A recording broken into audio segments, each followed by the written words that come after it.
Good afternoon, everyone, and welcome to today's webinar.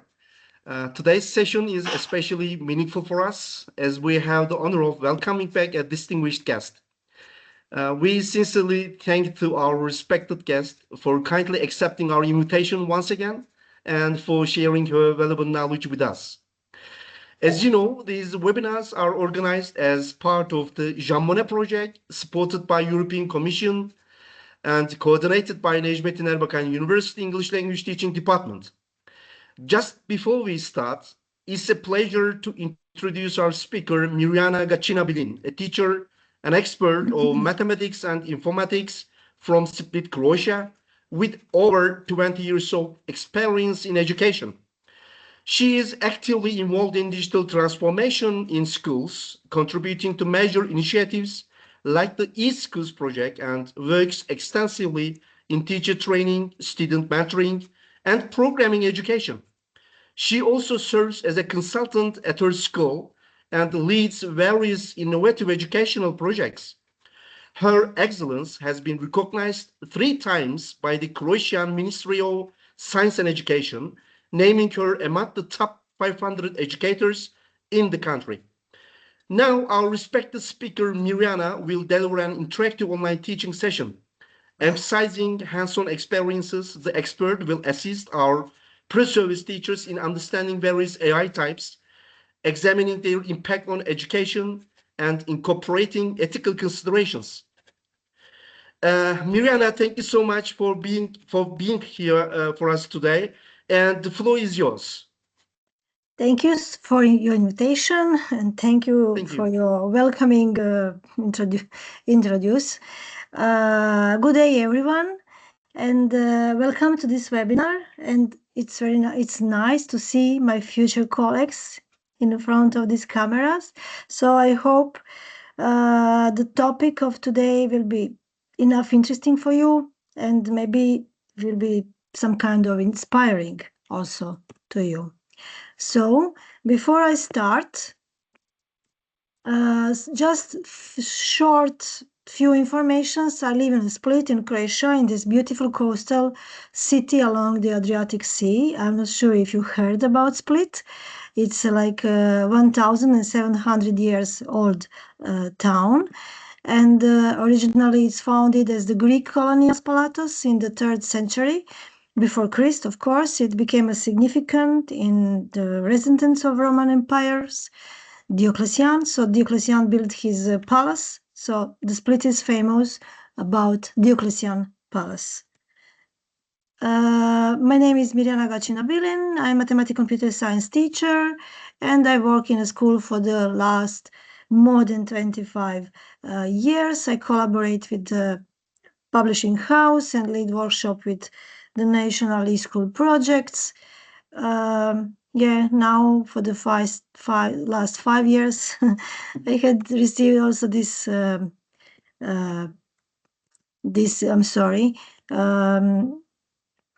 been recognized as one of the 500 best teacher for the last 5 years, and this is my commitment to lifelong learning and the continuous exploration of innovating teaching with technology, and also teach trainer at Erasmus Plus Croatia. These are different kind of areas of my expertise, and I will just go back because I forgot to tell you. You see these photos? These photos are generated by ChatGPT, so you can upload your photo and ChatGPT will recognize what are you doing in your life, for what are you using ChatGPT, and based on that it will generate photo about you. So this is AI inspired photos on these slides. I work in a public vocational high school in Split, which is specializing in healthcare professionals. So we have 7 courses in this school, like physiotherapist, pharmacy technician, etc., etc. And this is more or less about me and my school. And now I would like to start actually with today's topic. So today's topic is trustworthy AI in education, what every teacher needs to know. So what you will learn today, what is AI in general, understand trustworthy AI principles, explore some practical classroom tools, reflect on scenarios and real classroom decisions, and then if we will have enough time, maybe we will create one mini lesson plan with AI. Anyway, before we start, I would like to ask you to scan this QR code. This is a QR code which will open Padlet. I prepared one Padlet for you, and Padlet will be a way of through the Padlet we can create some kind of interactivity. So I will wait for you. Let me know when I can close this. When I can switch the slide.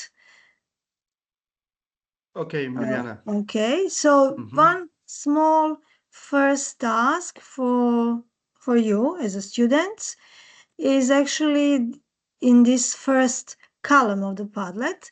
Consider how AI is already integrated into your just a second, it's here, into your daily life.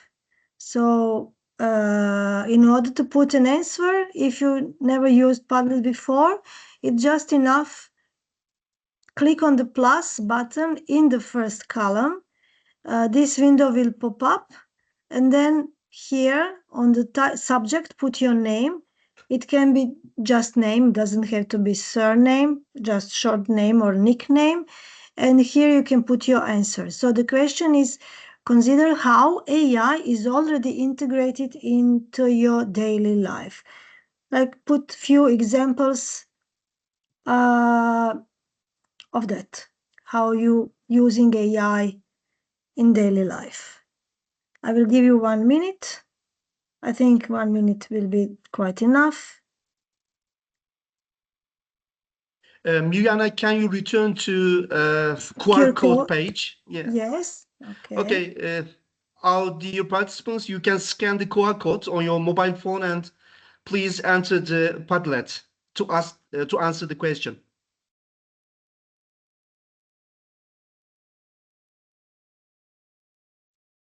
I will also scan with my mobile so I can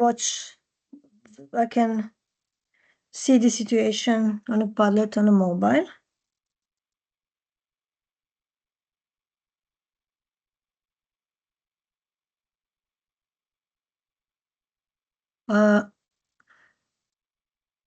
Do you need more this QR code, or I can move on with slide? I think we can move on. Okay. They Okay. all scanned it.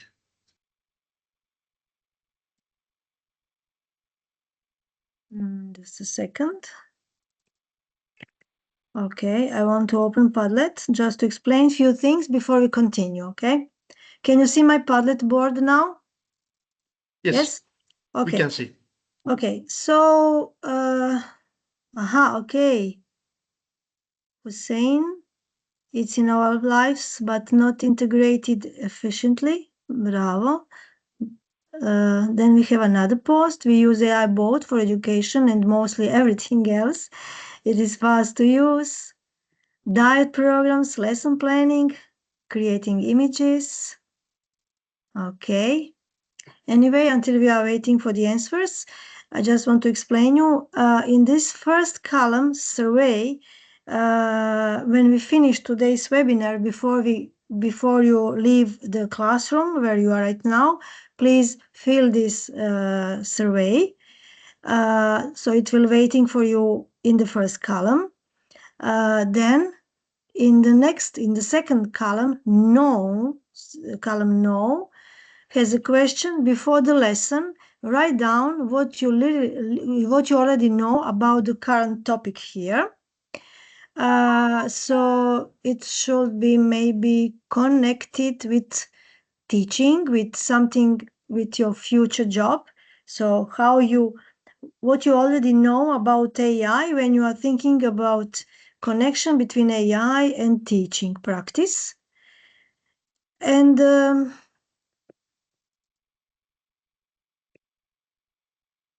maybe in the second column, we want to know if you have any idea about what would you like to learn during the webinar. You can put these suggestions here. So I will provide the answers if it will be enough time for that. Okay, and the rest we will open again. We will come back to the Padlet again later when it will be time for this part. So Ada said, in our daily life, AI learns our preferences and shows us personalized content. My assignment, lesson plan ideas, daily topic. Then we have Selen, preparing English reading text for children, solving technological problems, creating lesson plans for learning, automating tasks, predicting needs, personalizing experience. Even agencies use AI instead of workers nowadays. I don't think it's nice that the generative AI is this integrated in our daily lives. I really don't like it personally. Irmak, I can understand completely why you are thinking like that. And even since I'm a lot of involved in everything because of teaching, because of these courses, because of everything, I actually agree with you. Actually, I don't like it personally either. I use AI efficiently and I get help for my homework and my presentations to make my presentations better. Okay, 1, 2, 3, 4, 5, 6, 7, 8, 9. Aha, here we have more. AI is effective, especially in a long life learning. We generally use AI to give a hand for our problems. Okay, so now I will continue with presentation. If you need to put more feedbacks, feel free to put it if you didn't put it yet. And I will continue. So Padlet will be open all the time and Padlet will be available for you for the next few months. So all materials will be also available if you are going to plan to download some of them. I didn't put this presentation yet, but also I will upload the presentation after the webinar. So basically, what is AI? When I put this as a question, a lot of things can bump to our heads. And this is one of the most simplest definition actually about AI. So we can tell that AI is the use of computer system which can simulate a human mental process. Basically, that is it. So AI include during this solving and different kind of mental process. These tasks it includes like learning, reasoning, problem solving, decision making, visual perception, language understanding and translation, and speech recognition. There are another tasks also, but these are most common. And if I ask you, what do you think about this part, visual perception, language understanding and translation, and speech recognition, is it familiar to you? I suppose you will recognize that tools like a Google Translator or, for example, Google Lens when you are in a Google Chrome. So in the search bar of the Google Chrome on the right side, there is a small icon called Google Lens. So Google Lens works similar like a Google Translator, and it can recognize the photo, and based on the photo, it can translate the content or just grab the content and give you some explanation basically based on that. So what Google Lens and Google Translator they have visual perception, language understanding, translation, and also speech recognition, because also you can use Google Translator by the keyboard or by the microphone, so it can recognize everything. And it is fascinating. AI uses algorithms and models that allow computers to learn from data. This is very important. So you will see, yeah, I suppose all of you have some kind of account on some AI chatbot. So AI chatbot can be ChatGPT, it can be Gemini, it can be Copilot or Claude, etc., etc. So I suppose that you probably all of you have ChatGPT as an account, and you will notice that if you put the same question, same prompt in ChatGPT, if all of you put the same question, probably the results will be, some of them will be similar, some of them will be completely different. And that depends on you, how you trained your chatbot and what your ChatGPT learned from you. Between these answers on a Padlet, someone mentioned how actually I'm trying to find that answer. Just a second to paraphrase. Okay, I will not searching. Anyway, someone mentioned that they are trying to give us a feedback as we maybe expected to get it. So because they are they're learning about our habits and what we like, and based on that, they will create a result. No matter if we are asking to generate a new text or to generate a new image, whatever, or just you are on a Netflix and you are searching for some new movie, or you are in YouTube and you are searching for some video, it will be always adapted to you, to your habits and to your preferences. This is how AI works. About this part, it can analyze large amounts of information and it can find patterns. This is also a brilliant thing because if you can remember in the past where we were using Google search bar by keywords, imagine you need to buy a video camera because you want to learn how to create a podcast. So for the podcast, you need some kind of camera. And now you are searching the web through the Google search bar. And then if you put keywords like specific design of the camera or some other specific information, Google search bar will give you thousands and thousands of the websites, and then you need to explore each of these websites.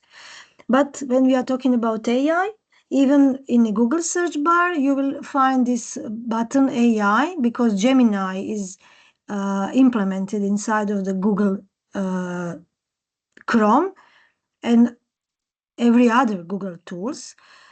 So if you are asking AI of the Google search bar, or other words, you are asking Gemini, or if you ask ChatGPT the same question, like I would like to buy a camera with specific, for example, with specific model, my budget is, then you can put the specific information about budget. And then also you can ask, okay, I would like to buy a camera nearby me, like in 50 kilometers around me, or maybe online, but then it should be website which is working, maybe without shipping.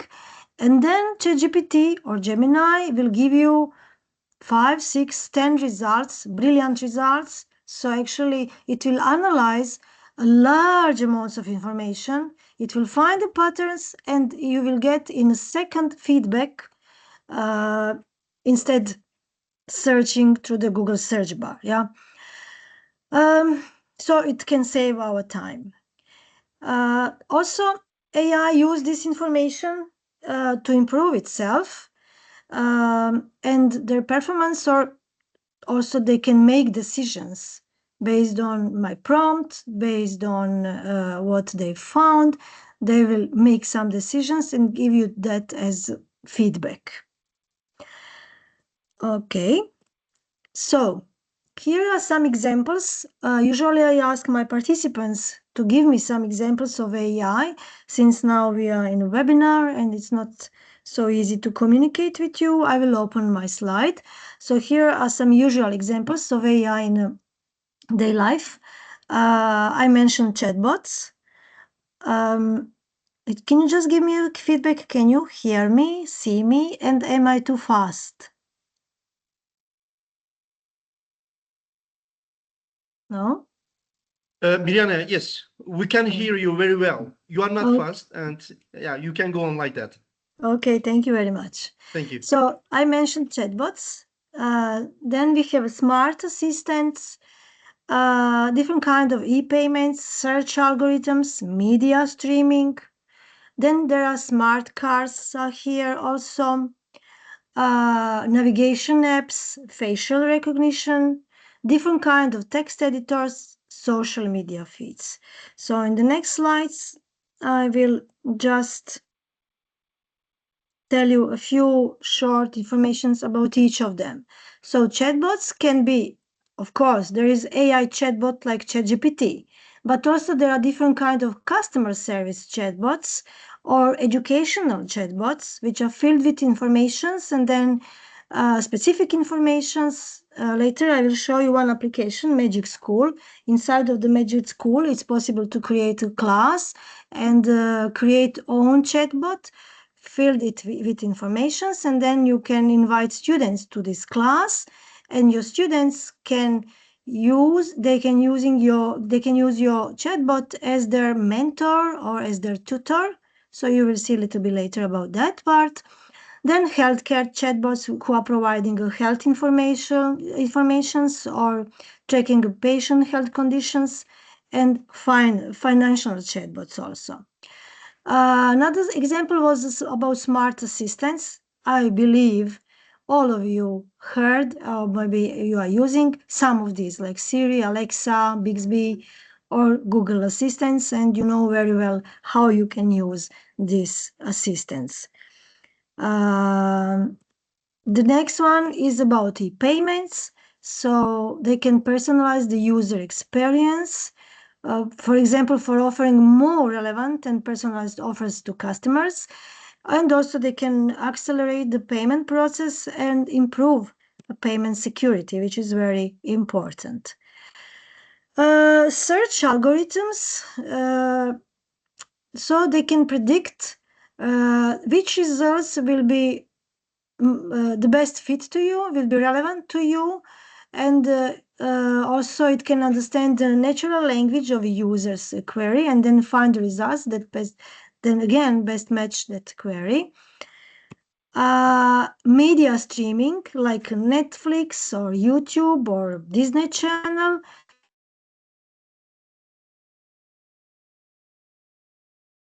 Mirjana, we can't hear you. Can you check your connection, microphone connection, please? Can you hear me? Yes, now yes, we can. Okay. I didn't touch anything. Probably it's about internet connection. I'm not sure. Okay, thanks.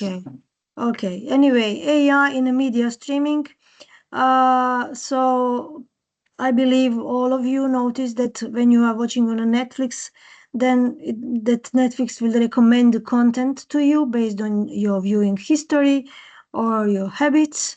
Also, the same is with YouTube videos. Smart cars.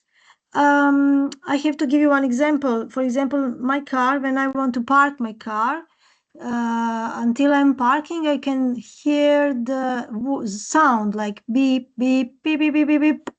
So this sound tells me that I'm too near the wall, so I have to watch how I'm parking my car. But this is not AI, this is just a sensor. It has a camera, it has a sensor, it can recognize the distance, and then based on the distance, it sends feedback. It sends feedback in way of alarm. So if distance is more than half meter, the alarm will be beep, beep. If I'm too close, the alarm will be another kind, beep, beep, beep, beep. So this is not about AI. When we are talking about AI, that means if you have a smart car, then you can sit in your car, you can ask your car assistant in your car to find the nearest free parking place and ask also, park my car instead of me. Or from the classroom, you can run the air condition in the car, etc. So these are some typical examples. Navigation applications. There are different types of navigation applications, but this is mostly for, this is something which works for most of them. Real-time traffic updates, so they can collect and analyze data from different sources, and then depend on that, you can get information about traffic and decide if you will go right or left. Also park assistants to find a free parking place, and it can optimize your route. Facial recognition, so it allows access control. For example, your mobile phone, you can lock the mobile phone using facial recognition. There are cameras around at the airports, in the streets, so all of them, not maybe all of them, but most of them now has this AI part, so they can also recognize face around the city. Text editors. So Google Translator and Microsoft Translators are one of the text editors. Grammarly is a very interesting website, and my warm suggestion is try to remember or take a photo of this screen and explore later this website Grammarly. So I know when we are using Grammarly, I know when you need to ask someone to check the text to make correction, you can ask ChatGPT. Of course, you can put everything, whole piece of text in ChatGPT and make it check if there are some mistakes, maybe optimize these texts or make it shorter, longer, etc. So all of these things works in Grammarly. But why is Grammarly in some cases more interesting than ChatGPT? Because you can install Grammarly as an add, and then it became a part of your website of Google Chrome. Actually, it acts like it's a part of your computer. So even if you are in a web WhatsApp, or you are in a mail, or you are in a Word document, or you are on some website, doesn't matter, wherever you are, Grammarly is always, you can put it on, so it will always work behind everything, and it will help you to make some correction or find some mistakes if you need, of course, them. Also, I skipped Google Docs. So Google Docs is part of the Google. This is like a Microsoft Docs, but part of the Google application. And inside of the Google Docs, there is an option which can autocomplete your words or even sentences, but also there is option to have Gemini as a part of Google Docs, so it will act as your controller inside of the document. So about AI in education, my question is, based on all of this information about AI and how AI changes today's lives and industry and everything around us, and it will replace a lot of jobs will disappear very soon, and some other completely new will appear. But my question is, do you think AI will replace the teachers? So just think a little bit.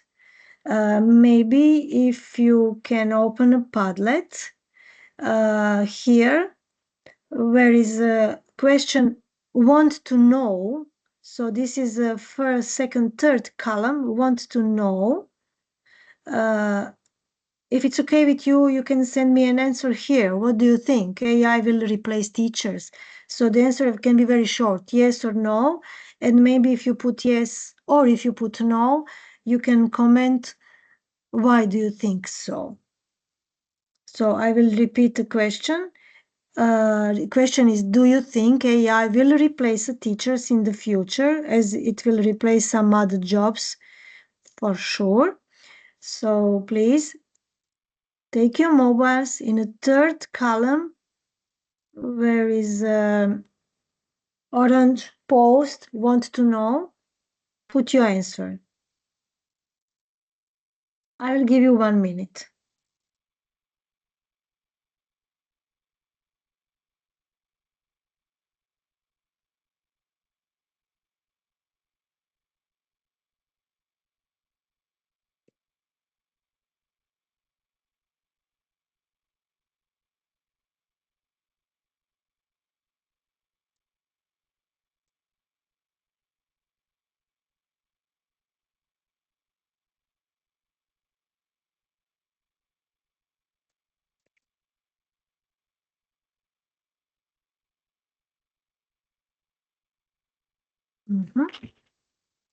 I will exit from here.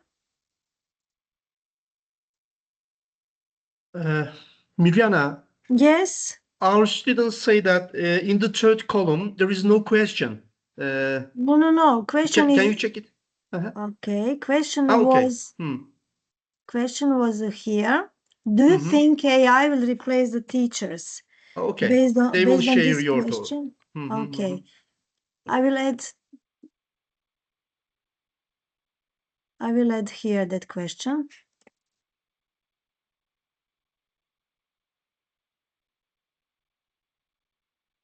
Now it's more clear, yeah? Okay.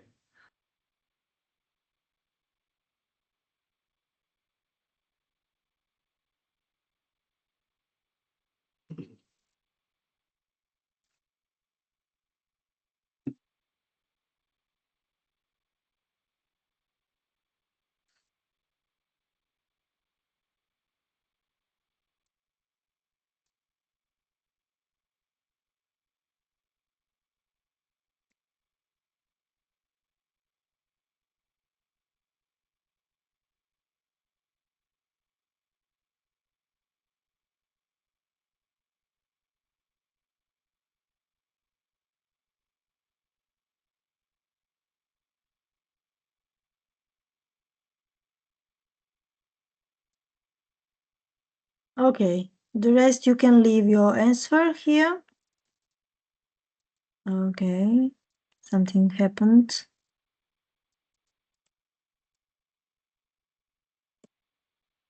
Something very strange happened with my font.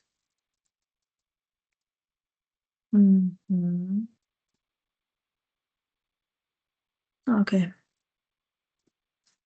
I'm not sure why, but we managed that. So this is my opinion. No technology can replace the passion and dedication that we bring to our classroom each day. It will replace probably one part of our job, but not entirely. So AI is here to support us, not to replace us.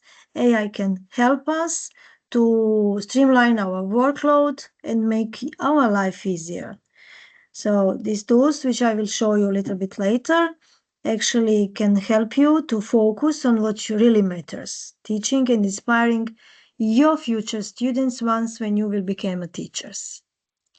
This is a blog of the Susan Barber.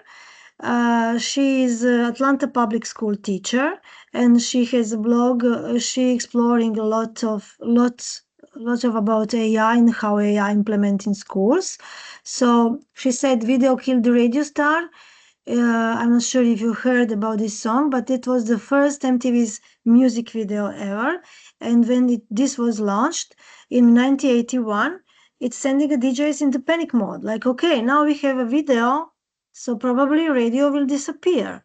But radio still has its place, even among streaming services. So when the ChatGPT launched, there was an article.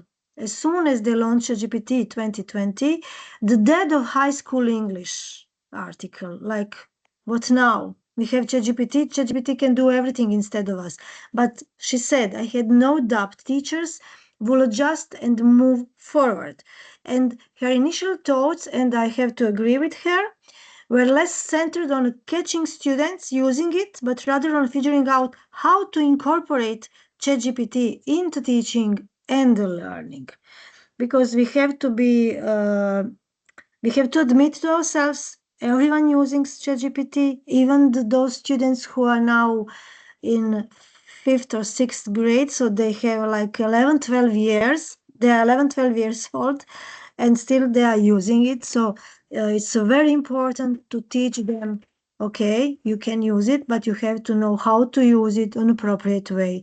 It's same like, now we have calculator. Imagine if we forbid everyone to use calculator, because in the past there were no calculators. Now we are using them, but on appropriate way. So here some practical uses of AI in English foreign language classroom. So how we can use it to the conversational practice. So learners can engage in conversational exchange with LMS to improve their speaking, their listening skills, then also vocabulary development. It can provide you examples of vocabulary in a context and then offer you explanations, writing practice, and also grammar. It can provide you explanation about grammar rules and demonstrate their proper usage. So here, before I continue, I would like to see, so this is a column number 02, and there is it's not a question, it's just a note, a list of AI tools I know and I use. So could you please take again your mobile phones and type AI tools that you know and you are using in this column, which has number 02.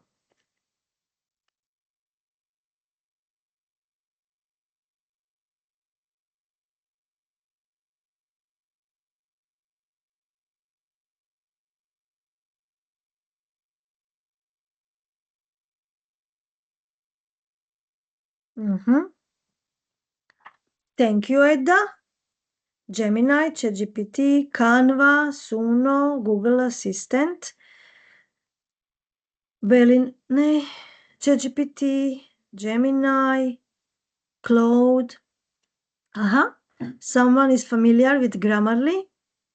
Nice to see.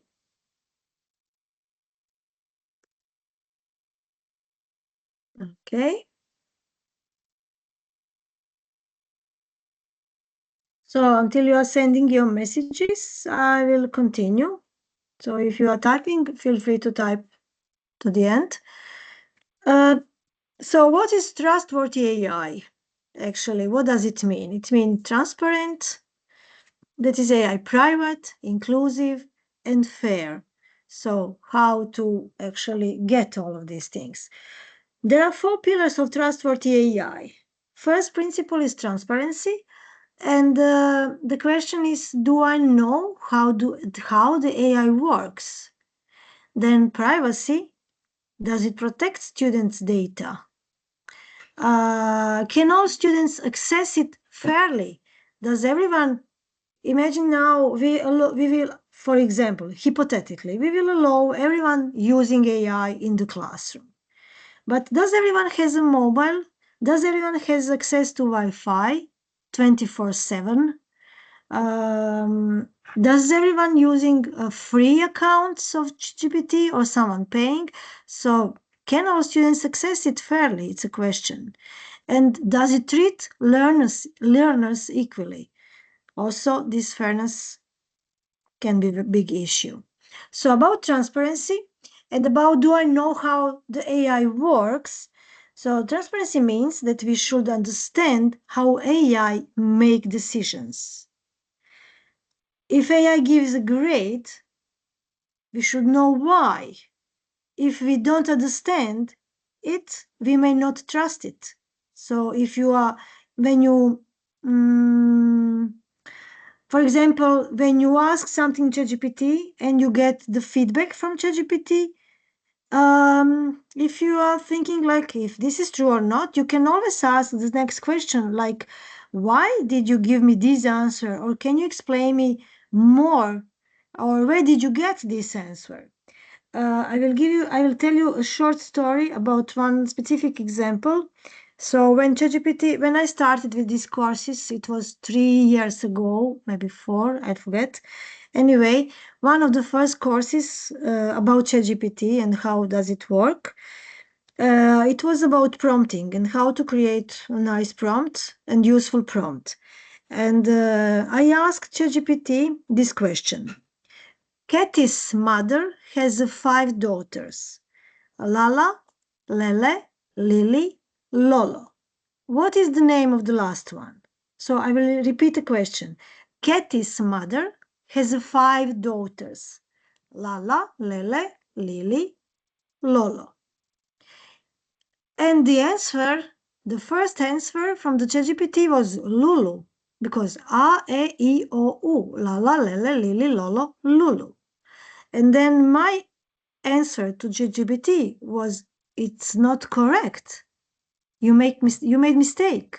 And that's it. I didn't explain what was mistake. I just said it is not correct. And the next what's happening was, oh, I'm sorry. Yes, I really made mistake.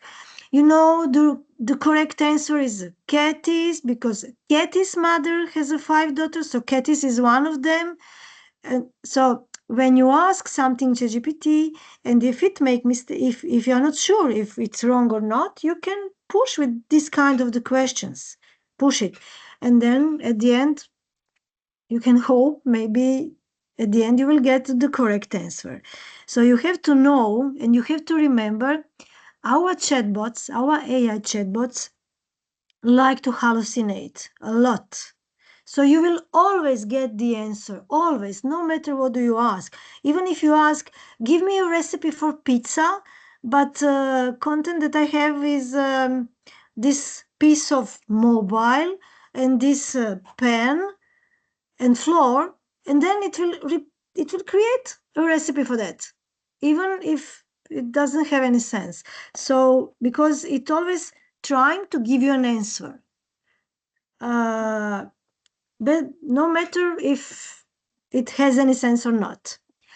I'm coming back to Lala, Lele, Lili, Lolo. So the same question, the same prompt were used all of participants in the classroom, and everyone get the wrong answer. 2 weeks later, when I asked ChatGPT through my account the same question, of course, I get the correct answer.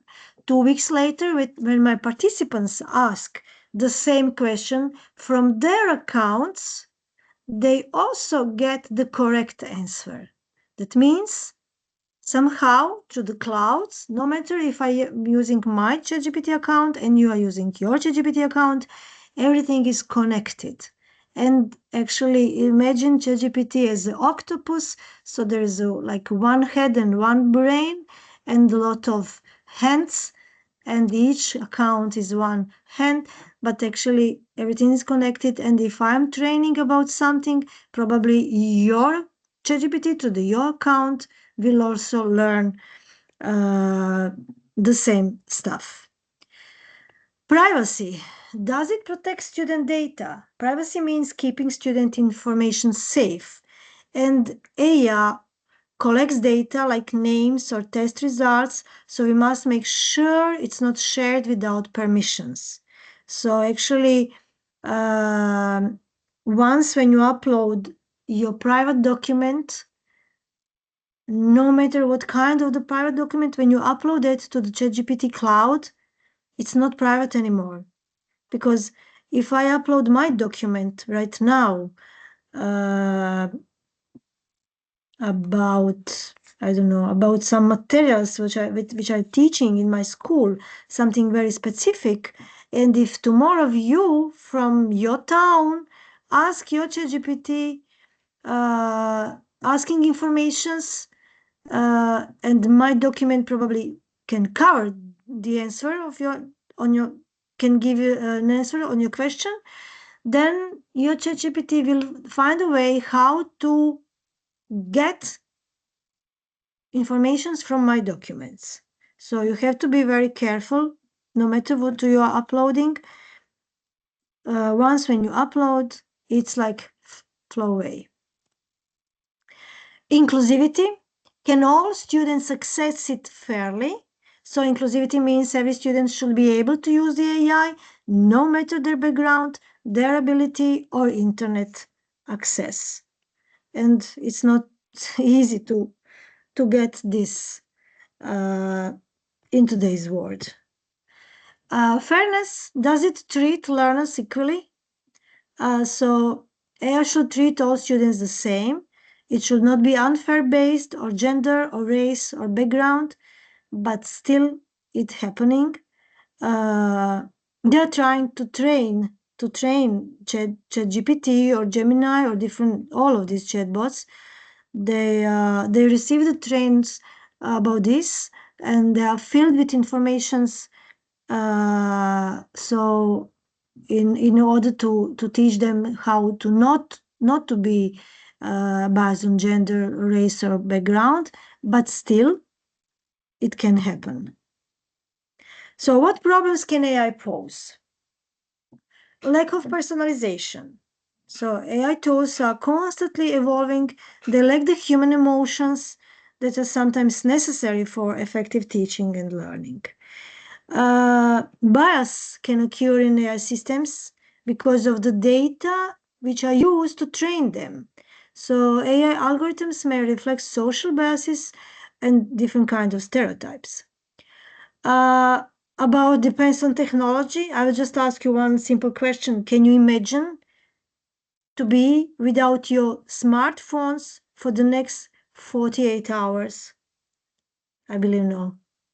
I believe the answer will be no. So the ability of students and teachers to think critically and solve problems can be compromised by dependency on technology. And data privacy, I mentioned before, data privacy and security, because in general, they often collect large amounts of personal data, which might pose a threat to students' privacy and security. So here are again 4 pillars of trustworthy AI. For example, ChatGPT concern like, why did it say that? If we are referring to the transparency. Or Zoom, is student video secure? So Zoom promised to us privacy. So I believe when, for example, now we are in a Teams, but this is a similar Teams or Zoom. So I believe video from this kind of the media will be protected, but still you never can be 100% sure. Text to speech. So does it support Turkish? So we are talking about inclusivity, because there are some tools which supported 10 or 15 different kind of languages, and that's it. It doesn't support all English languages. But in the AI essay scorer, so does it favor, for example, native English? Or maybe if I'm writing essay in American English or Indian English. So if AI will give a grade, it's question about this grade if it will be fair or not. Depends of the native English or some other kind of English. So here are some examples of AI tools to explore, but I put it a lot of examples on the Padlet, so we will come back later to these examples. I will skip this screen for now. And now the next slide is about how can we help our students to use AI. When I said our students, I mean how actually in the future you have to think a little bit about yourself as a future teachers. I'm not sure, am I correct? You are future teachers of English? Or I have Yes, wrong? yes, they Yes. are. They are Yeah, they pre-service are. teachers. Yes. Yeah, okay. So all story is about actually how to implement AI in the classroom and how to be the best teacher in your classroom. In this case, when we are talking about teaching and AI in the combination. So how we can help our students? First of all, introduce AI tools. So if you want that your students, for example, later I will show you Magic School and how you can create this chatbot in a Magic School. So, of course, if you want to share this classroom with your students, then they have to know how to use it. So you have to show them these first steps. But this new generation actually is more or less digital generation. So they are born with mobiles, they are more with digital tools, with devices digital. So probably they will they will not have issues with this. Will be very it will be easy for them, I hope. Then no matter if you adapt these tools, just a second to put laser. Okay, so when we are talking about introduce AI tools, it doesn't matter if it's about language learning or translation or software, speech recognition, or whatever. There are different kinds of tools, so you will choose which of them you are going to use with your students. Then provide support. Teach students these tools and offer them tips or step-by-step instruction to use them more efficiently. And of course, this is important, monitor their work and give them a feedback. I will jump for the second to the keep up to date. So teachers need to have their fingers on the pulse and try to find new tools and resources which can benefit their students. But I have to admit you, and you will notice that once when you will become a teacher, that your students will be faster than you when we are talking about identify new tools, because it's very simple. They will have more free time than you. So it's not a bad idea to talk with them, ask them, and then or give them opportunity to find something and show you what they did find. And then when they can explain to you as a teacher, for example, in this case, something about some new tool that they discovered, they will be very proud because they can teach their teachers something. And in another hand, you will get useful information. So this is a win-win. It can be a win-win situation. And I'm coming back to the third one, encourage critical thinking. This is the most important for me, more than all of the others, because our students, they have a question. So we have to encourage them to question the accuracy and fairness of AI-powered writing tools. It's not only about AI-powered writing tools and translation apps, it's about any AI tools that you are using.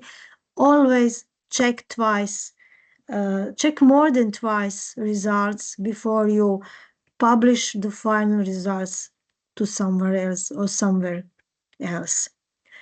So now it's a time for you again on our Padlet. In the next column, I have a note. Share your thoughts and experience, and feel free to suggest ways we could improve daily classroom learning with the help of AI. So now I will give you 3 minutes. I think it will be enough, 3 minutes, to think a little bit about these tasks and put your feedback on a Padlet.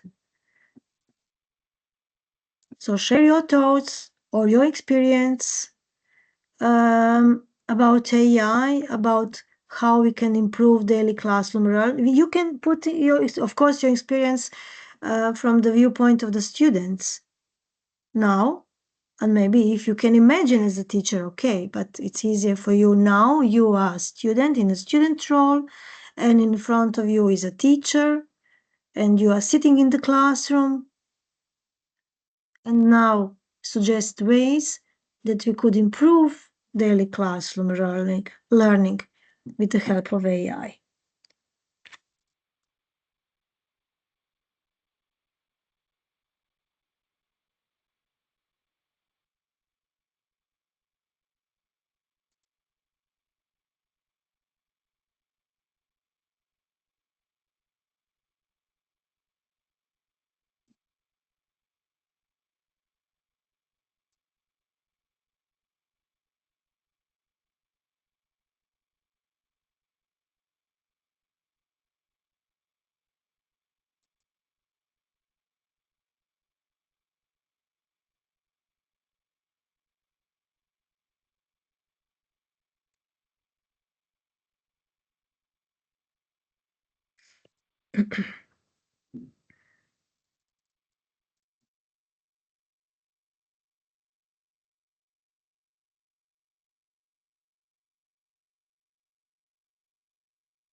Also, if you don't have a quite idea, you can take a look on the next column because it's a similar question.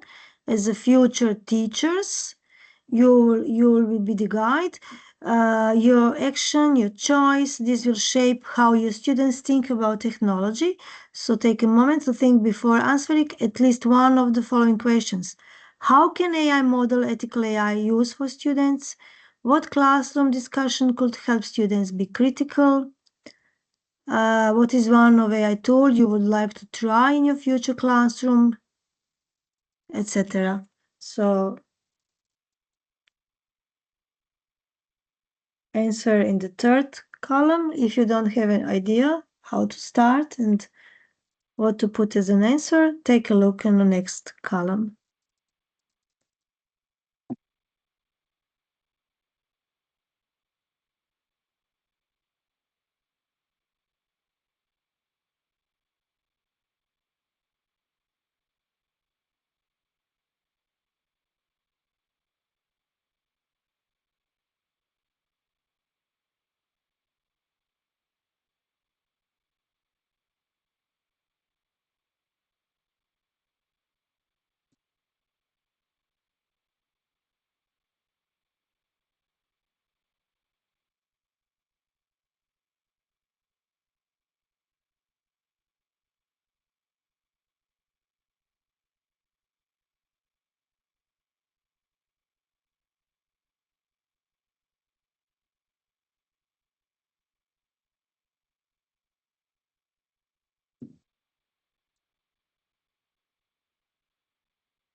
Okay, I will start reading. We have some comments. Thank you very much. So students might be distracted or get bored easily, especially young learners. So we can use AI to have more creative and entertaining activities for them. Students can get a quick feedback on grammar, vocabulary, answers. AI helps classroom learning by giving quick feedback, quizzes, and personalized practice. It can support teachers and make lessons more interactive. As we are humans, we may make mistakes while we think it is a very big success, but AI can criticize anything without any prejudice, therefore making us more resistant to mistakes. That's true. I think it will be beneficial to use AI to work on a project about AI. It almost would be like asking questions about being a teacher to teacher. Other than that, I still don't support generate AI usage much.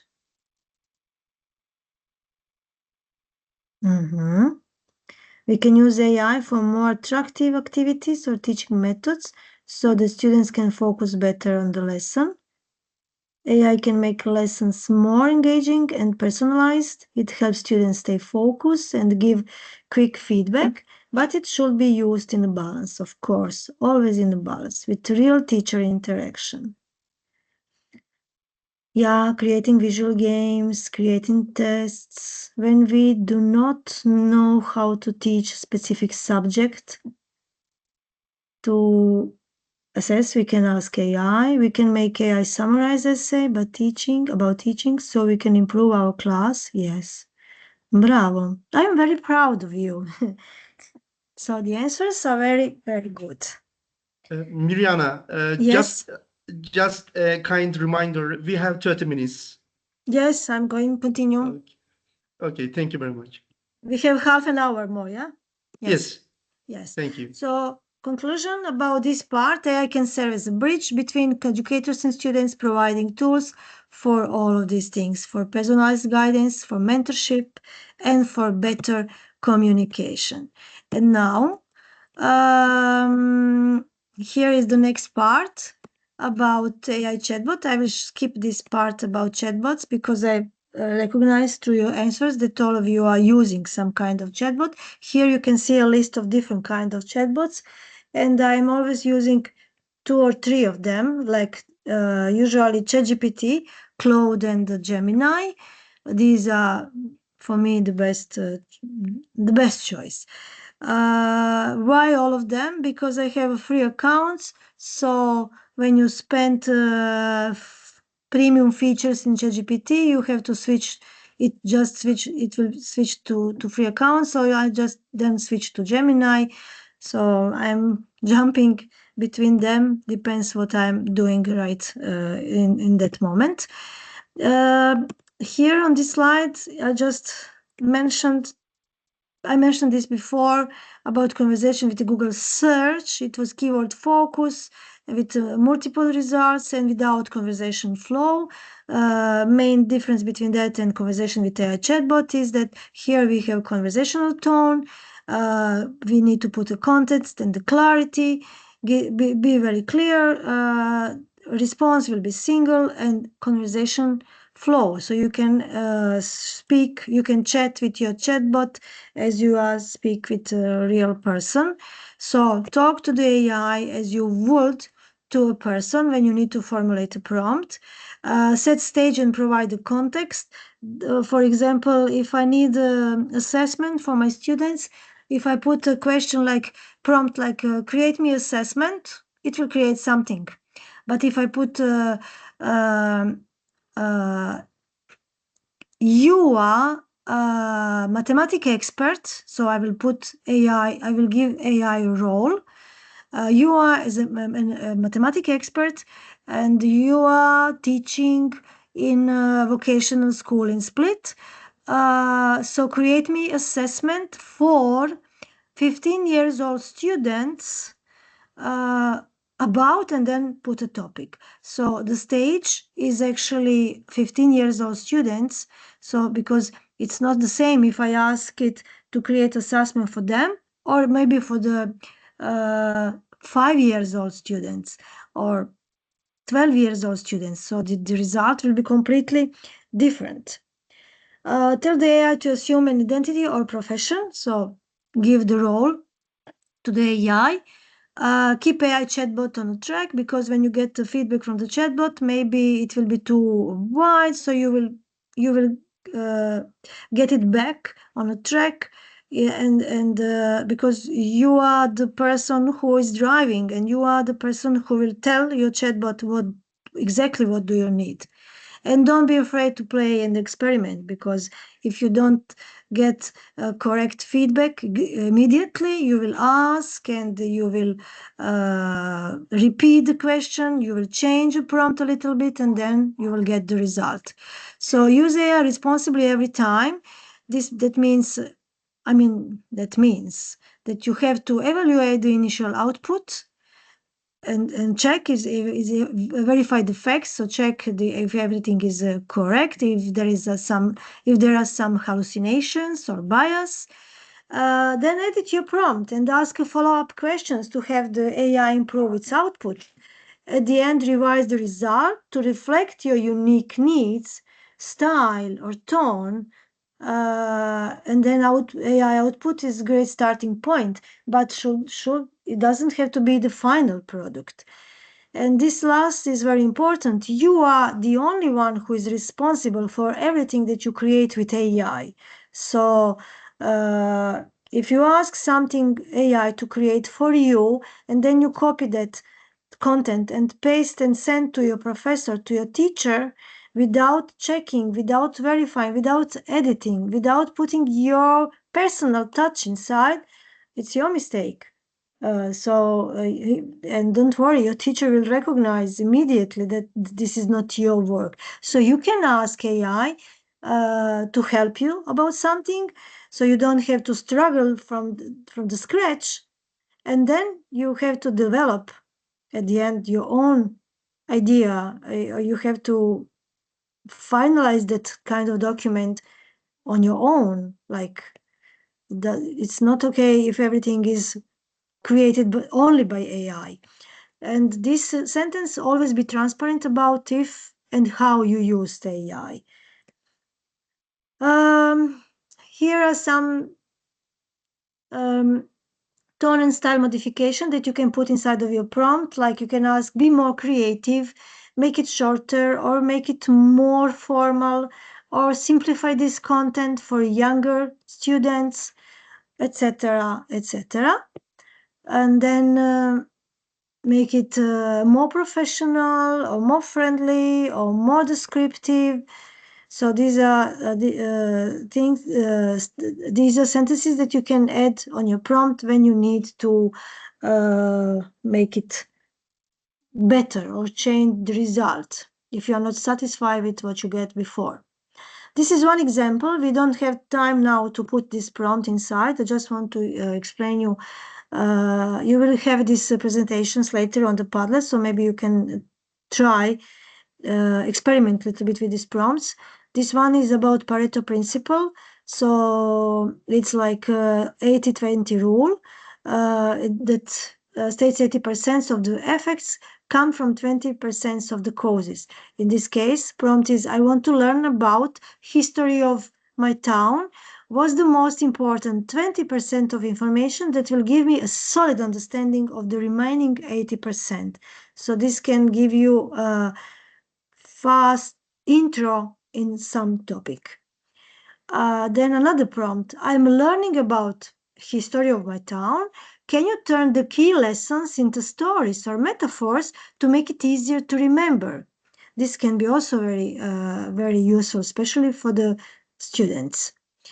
Then I'm learning about something, for example, about history of my town. Can you quiz me with some questions and help me fill in any gaps in my knowledge? So this is a way how you can actually, you are asking your chat GPT or Gemini to be your mentor, to help you to learn something. It will quiz you with some questions, and it will lead you through the topic with these questions. And this is an example, like generate short rhyming lyrics for example, 40 graders. They can sing along to music from Team Ferjak.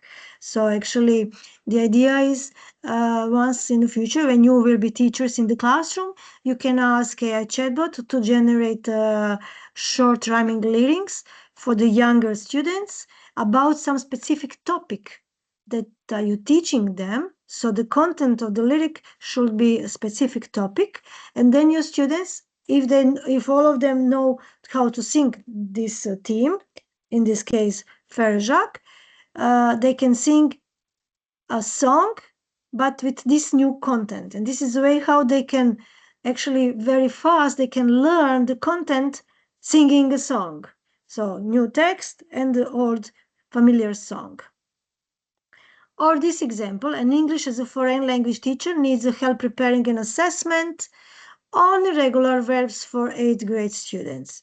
He would like that assessment consists of 10 fill-in-the-blank questions, each based on a story, them centered around the kings of lion, etc., etc. So the idea, this prompt is just to show you how specific you have to be to get a better result from the chatbot, because I can just put prepare me assessment on irregular verbs, and that's it. And when it prepare you that, and then when you put this prompt, you will see a large difference between these two results. This example is the same story like this one, Lala Lele Lulu, which I told you before. So this was also a mistake. I have 10 apples today at noon. I ate 4 apples yesterday at noon. How many apples I have left today at noon?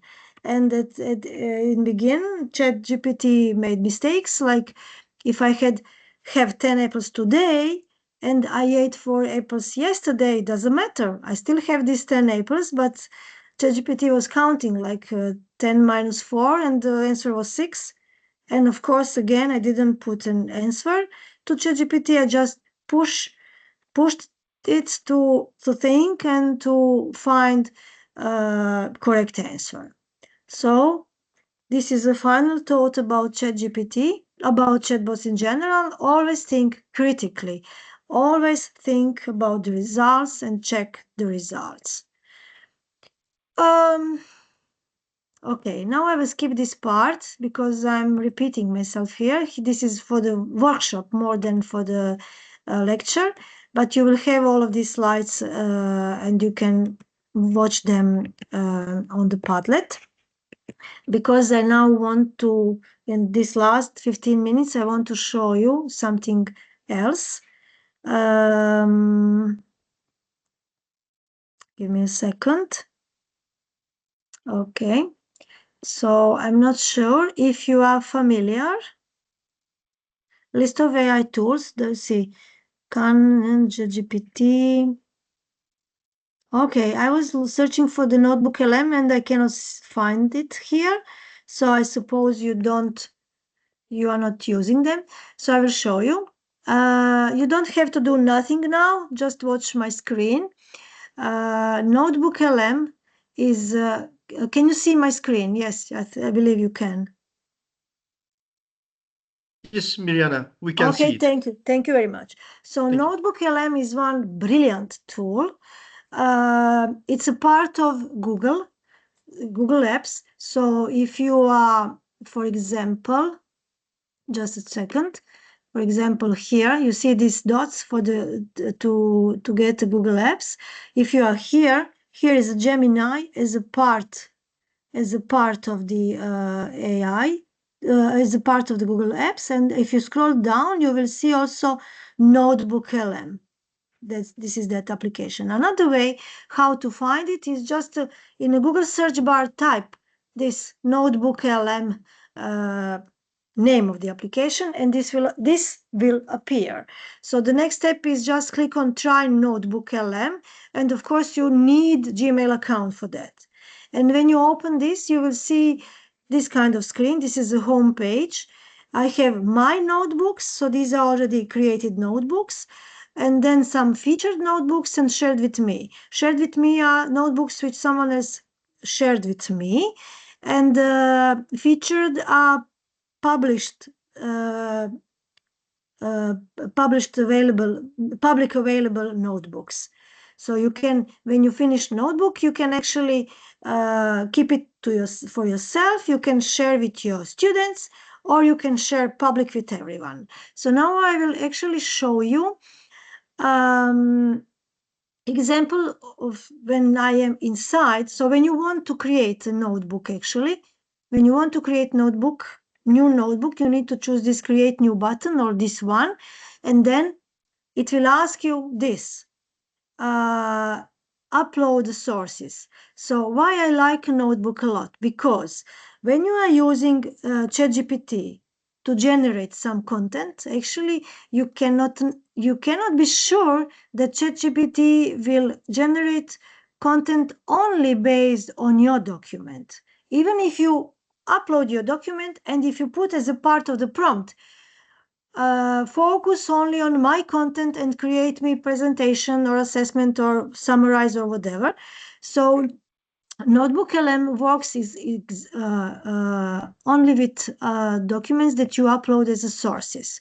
It doesn't work as an octopus who is searching around the web. So if I choose upload files, I can upload something from my computer, or I can highlight more of them at once or just one, and then again add sources, and then I can put a website or just paste the text, and you can upload, if you can see here, up to 50 different sources. 50, not 15, 50.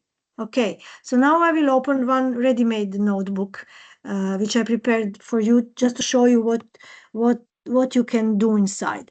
When you are here you have on the left side of the screen, you have your sources, and you can select them all or just select just some of them, depends what you want to do.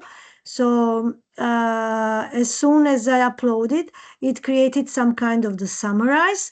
So middle part of the screen is Gemini. This part is chatbot. Gemini is inside, but this part of Gemini doesn't work with the rest of the internet, only with your sources.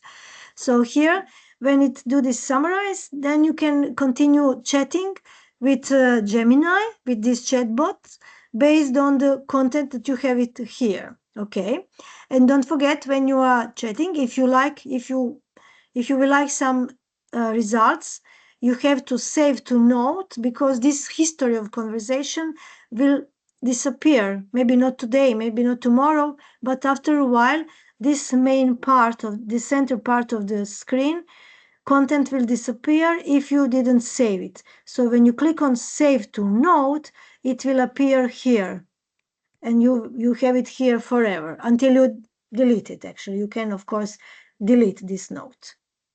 Okay, then here are some tools, and then you can create based on this content whatever you want. So you need to highlight something. If it's not highlighted, then this is not live. So you can create audio overview, it's a podcast. You can create presentation, video overview, mind map. So I will show you some ready-made. This is a podcast. So if you have this hand, that means that this podcast can be interactive. And I discovered interactivity only in English version of the podcast.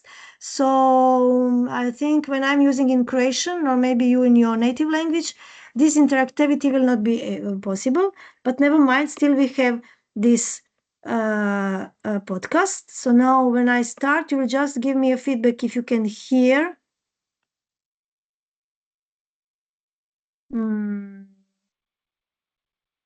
Can you hear anything? Because I don't. Not Okay. yet. Yeah, we can't. Why didn't start?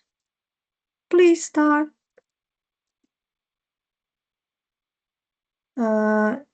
Okay, it stopped for some reason. I will close now. I will come back. I will come back later on that. I will check this one.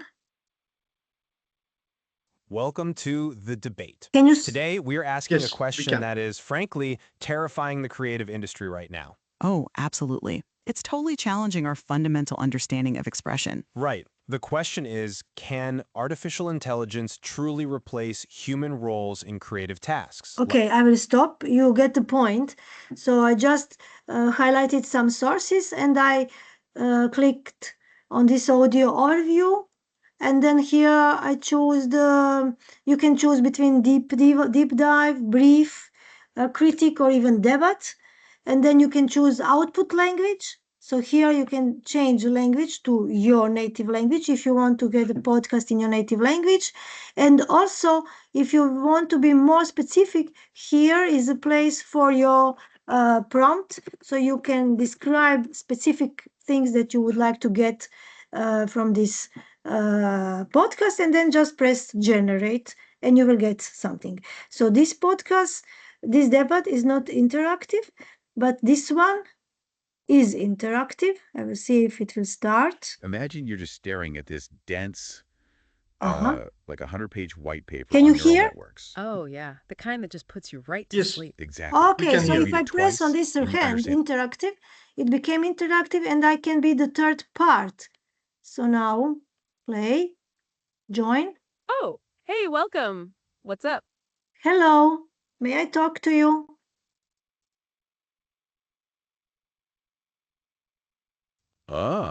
Yeah, uh-huh. Okay, you can continue with your debate and I will jump in when I will have some questions for you.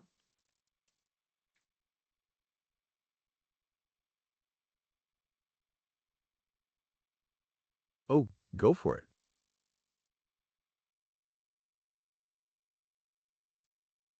Okay, I will close this. I think my internet is slow, so that's the reason why it doesn't work really well. But the idea is you can explore later, create one podcast, make it interactive, and try to communicate with it.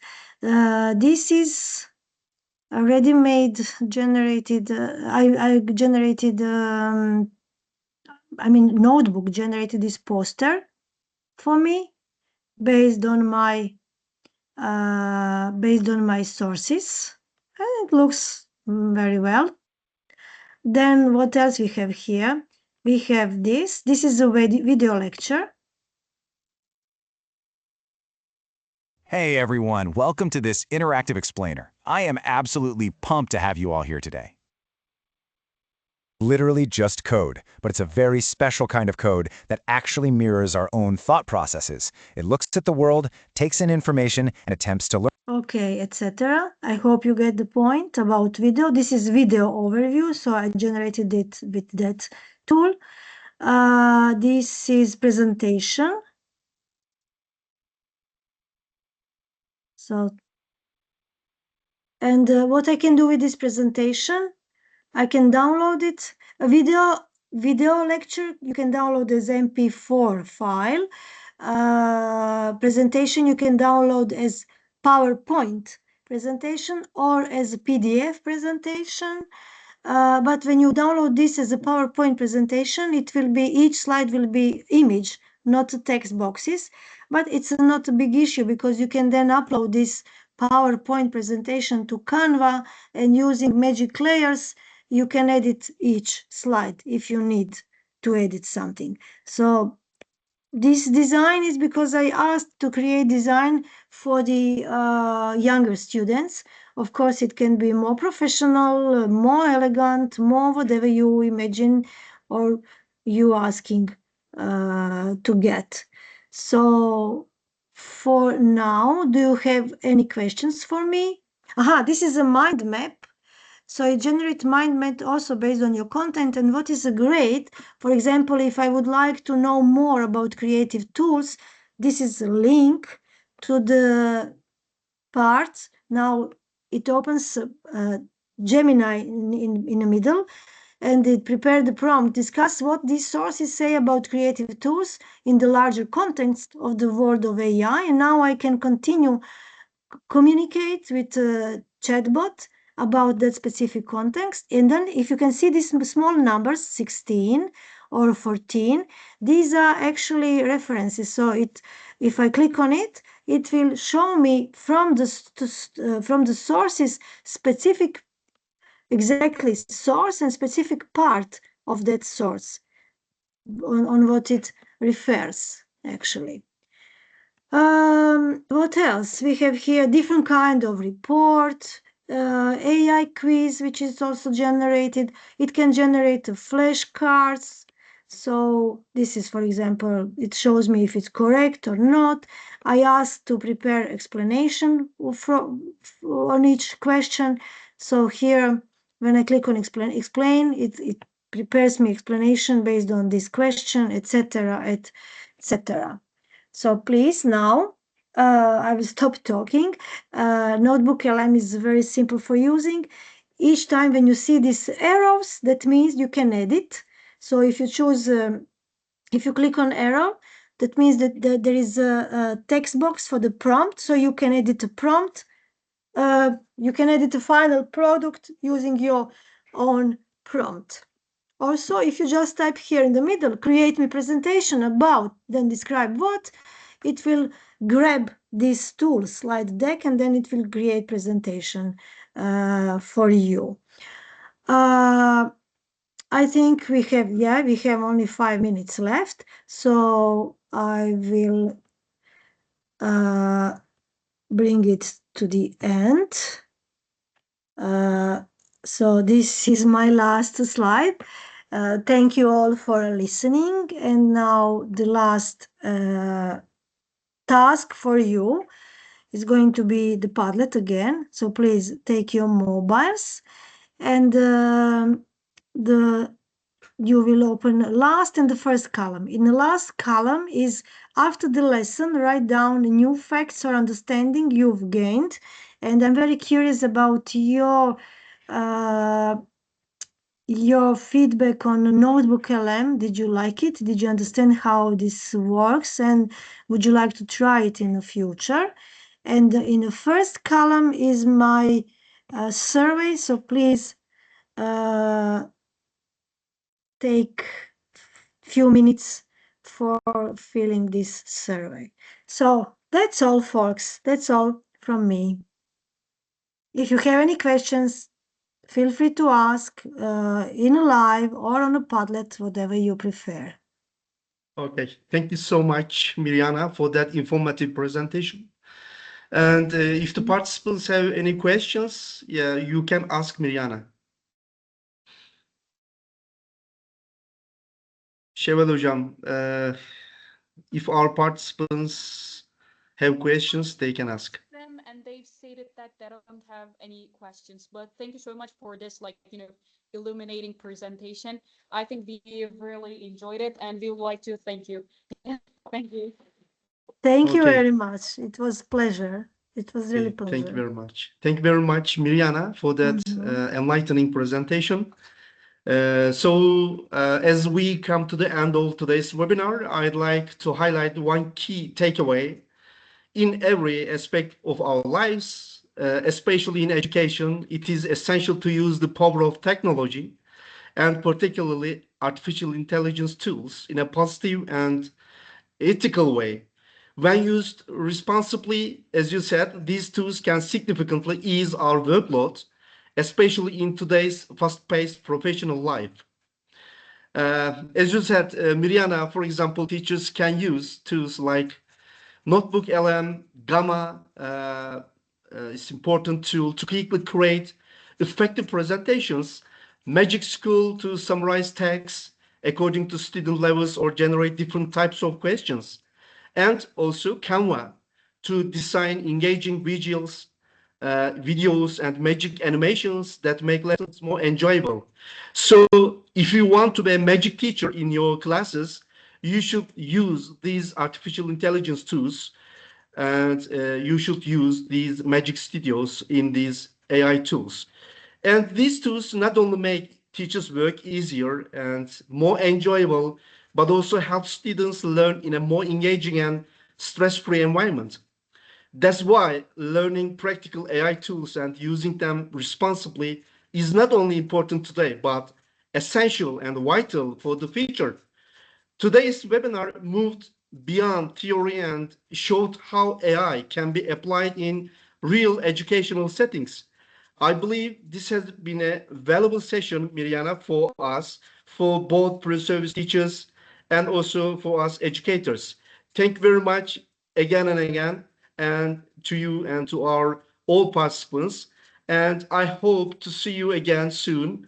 Have a great day. Thank you very much.